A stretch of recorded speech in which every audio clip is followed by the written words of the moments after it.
ఇప్పటి నుంచి single screen అయినా మల్టీప్లెక్స్ అయినా కూడా 200 కన్నా ఎక్కువ టికెట్ ప్రైస్ ఉండొద్దు అని చెప్పి. సో ఇదే రూల్ మన తెలుగు స్టేట్స్ లో వస్తే ఎట్లుంటది అంటారు?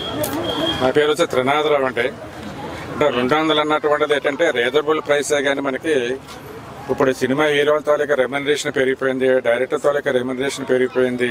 అలాగే థియేటర్లు కూడా ఏంటంటే మనకి ఏసీ థియేటర్స్ కింద ఇవన్నీ కూడా ఏంటంటే మారాయి మీకు. అందువల్ల పూర్వం ఏంటంటే ఒక సినిమా తీయాలంటే 5 కోట్లతోనే 10 కోట్లతోనే తీసేవారు. ఇప్పుడు ఈవేళ ఏంటంటే 100 కోట్లు ఖర్చు పెట్టి ఇప్పుడు సినిమా తీస్తున్నారంటే ఆ 200 రూపాయలు పెట్టి టికెట్ తీసుకుని వెళ్ళారనుకోండి, ఆ సినిమాకి ఏంటంటే మా లాస్ వస్తే తప్ప కానీ లాభం అంటే ఏమి ఉండదు మీకు. ఆ విధంగా పెట్టడం అన్నది సినిమా పరిశ్రమకు చాలా నష్టం జరుగుతుంది అనమాట. మీకు 200 అన్నది ఏమంటే నార్మల్ కింద ఉంటుంది మీకు.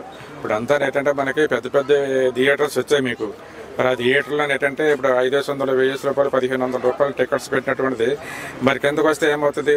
అప్పుడు సినిమా థియేటర్లు అన్నీ మూసేసుకొని ఈ షాపింగ్ మాల్ కిందనో కళ్యాణ మండపం కింద మారిపోతే తప్ప కానీ కొత్తగా థియేటర్లు కట్టడానికి వచ్చేటట్టు వాళ్ళు ఎవరో ఉండరు మీకు.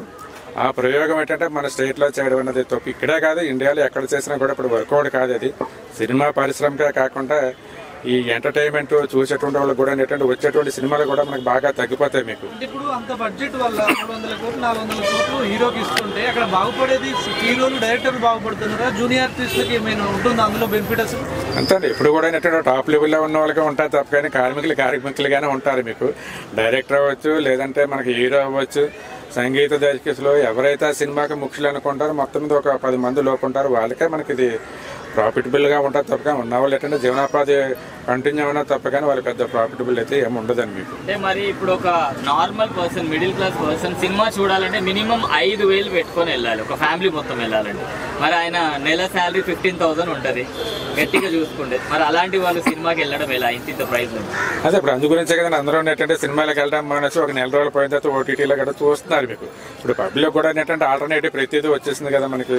ఇప్పుడు ఏదైనా సినిమా వచ్చేసింది అనుకోండి, వాళ్ళు ఏం చేస్తారు మీకు ఫైర్స్ తీసి వాళ్ళు ఏంటంటే బయట పెట్టేస్తారు. ఏదో 100 రూపాయలకు 200 పెట్టుకొని వేసుకుంటే సినిమా చూస్తున్నారు. ఇప్పుడు టికెట్స్ పెట్టడం వల్ల మీకు ఇవన్నీ పేదీసలు గట్టి ఇవన్నీ కూడా పెరగడానికి అవకాశం ఉంది. అందరికీ రీజనబుల్ గా ఉన్నటువంటి ప్రైస్ పెడితే ప్రతి ఒక్కరు కూడా ఎలా ఉండాలి అంటే థియేటర్కి వచ్చి చూడాలి అన్నట్టుగా ఉండాలి మీకు. ఇప్పుడు 1500 పెట్టేది 500 పెట్టండి, రానా చూస్తారు. మరి 1500 పెడితే 1500 అలా 2000 చేశారు అనుకోండి, ఎవరు వస్తారు? రారు కదా మీకు. ఏంటంటే నాకు అనిపించిన పాయింట్ అంతే తెలుగులో రాదు. ఎందుకంటే చూడన్నా నాకు అనిపించిన పాయింట్ ఏంటంటే ఇప్పుడు ఒక పానీపూరి షాప్ పెట్టినోడు ఇంకా రేట్ పెంచాలనుకుంటాడు.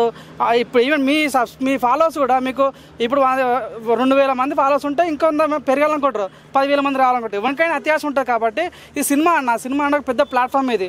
సో నిజంగా వాళ్ళకున్న స్టాండప్ వేరు, వాళ్ళకున్న ప్రతిదీ వేరు కాబట్టి వాళ్ళు ఇంకా పెరగాలనుకుంటే పెంచాలనుకుంటారు తప్ప కానీ ఎక్కడ కూడా తగ్గాలనుకోరు.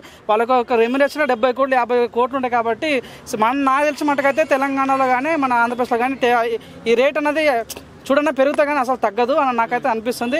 ఇక్కడ కూడా అన్న ప్రతి ఒక్కరు స్వార్థం ఉంటుంది అన్న, దాని తప్పేముంది. దాని పెద్దగా ఒకవేళ టికెట్ రేట్ తగ్గాలనుకుంటే నువ్వు సినిమాకి పోవడం బంద్ చేయి అంతే. ఓటీటీలో చూసుకోవాలంటే కానీ అంతేగాని సినిమా రేట్ తగ్గాలని నేను ధర్నాలు కూర్చొని నేను మీడియా ముందుకు వచ్చి మాట్లాడిన కూడా వాళ్ళ ఇంట్లో జాంటుడు వీగలేవు నువ్వు. ఆ రేట్ అంతే ఉంటుంది, వాళ్ళు ఇంకా పెంచుతారు తప్ప తగ్గదు.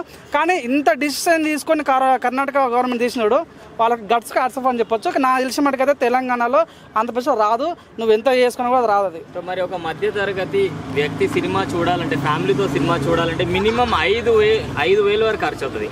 ఆయన నెల శాలరీ 15,000 అట్లా ఉంటుంది. మరి 5,000 సినిమాకి పెట్టి చూడాలంటే కొంచెం కష్టం కదా. అని ఇక్కడ మన బేగంపేటలో ఒకటి ఉంటుంది అన్న, బిర్యానీ షాప్ ఉంటుంది. దాంట్లో సింగిల్ ప్లేట్ 500 ఉంటుంది, బయట తీసుకుంటే 70 రూపాయలు. సో అక్కడ పోయి తింటున్నావు, ఇక్కడ అంటే డబ్బులు ఉన్నాడు తింటాడు, లేదంటే తిన్నాడు అంతే. ఇక్కడ ఏంటంటే మధ్య తరగతి సినిమా చూడలేదు అంటే ఓటీలో చూసుకోరా భయ్. ఇంకా దాంట్లో ముందు సినిమా అభిమానం అయితే పోలేకుండా పోకు, నీకు పోమని అంటలేడు కదా. సో నచ్చితే చూడు, నచ్చకపోతే చూడకు అంతేగాని తగ్గించాలని రూల్ పెట్టినా మనం ఏం మిగిలేము. అది వాళ్ళకు కమిటీ ఉంది, 100% కమిటీ డిసిషన్ తీసుకుంటుంది కాబట్టి మన చేతులు లేదు అది. సో నాకైతే అనిపించిన కర్ణాటక గవర్నమెంట్ మంచి స్టెప్ తీసుకున్నది. అది కూడా ఎన్ని రోజులు ఉంటుందో తెలియదు, ఎందుకంటే జియో ఎప్పుడు పాస్ అయితే ఎప్పుడు ఫెయిల్ అవుతుందో చెప్పలేం కాబట్టి అది ఉంటుందో కూడా తెలియదు అంతే.